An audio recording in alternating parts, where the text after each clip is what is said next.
Hi my baby, இன்றைக்கி வந்து பச்சைப்பயிறு தோசை ஹெல்த்தி ஃபார் யூ மகளே. நைட்டு 1 கிளாஸ் பச்சைப்பயிறு, 1/4 கிளாஸ் அரிசி போட்டு நல்லா ஊற வச்சிரு. காலையில் எழுந்திரிச்சு நல்லா கழுவி ஒரு ஜாரில் போடு. அதாக கூட ஜீரா, பச்சை மிளகாய், இஞ்சி, உப்பு போட்டு கொஞ்சமாக தண்ணி ஊற்று. எவ்வளோ வேணுமோ அவ்வளோ தண்ணி ஊற்றி நல்லா கிரைண்ட் பண்ணு. அந்த கிரைண்ட் வந்து நார்மலாக இட்லி தோசைக்கெல்லாம் ருபுவோம் இல்லை மகளே, அதே மாதிரி ருபணும். பர் இந்த திக்கு ஒரு நல்லா ருப்பிந்தோம். இமீடியட்டாக நீ தோசை ஊற்றலாம். It's A very healthy dosa, ஓகேவா? அதுக்கப்புறம் என்ன பண்ணு, கொஞ்சம் திக்காக இருக்குல்ல, அதனால் கொஞ்சமாக தண்ணி ஊற்றி நல்லா மிக்ஸ் பண்ணு. இதுக்கு வந்து பேக்கிங் சோடா எதுவுமே, தோசை சோடா எதுவுமே நீ போட தேவையில்ல மகளே. ஸோ எம்மியாக இருக்கும், சரியா? அதுக்கப்புறம் என்ன பண்ணு, இந்த திக்கிலேருந்து கொஞ்சமாக தண்ணி ஊற்றி மிக்ஸ் பண்ணி தவா வந்து ஸ்லிம்மில் போடு. ஸ்லிம்மில் போட்டு நல்லா காயிட்டோன்னு சொல்லிவிட்டு கொஞ்சமாக வெங்காயத்தில் எண்ணெய் போட்டு நல்லா தேய்ச்சிடு அந்த தவாவை.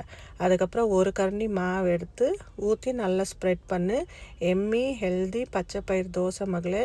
வீக்லி ஒன்ஸ் பண்ணின்னு சாப்பிடு, ரொம்ப நல்லது.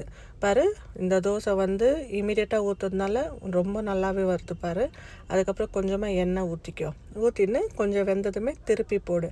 திருப்பி போட்டு இந்த சைடாக வெந்திருந்தோம் உனக்கு வந்து எம்மி ஹெல்தி பச்சைப்பயிறு தோசை ரெடி ஃபார் யூ. பிரேக்ஃபாஸ்ட்டுக்கும் சரி டின்னருக்கும் சரி பண்ணின்னு சாப்பிடு, ஓகேவா மகளே? Bye my baby.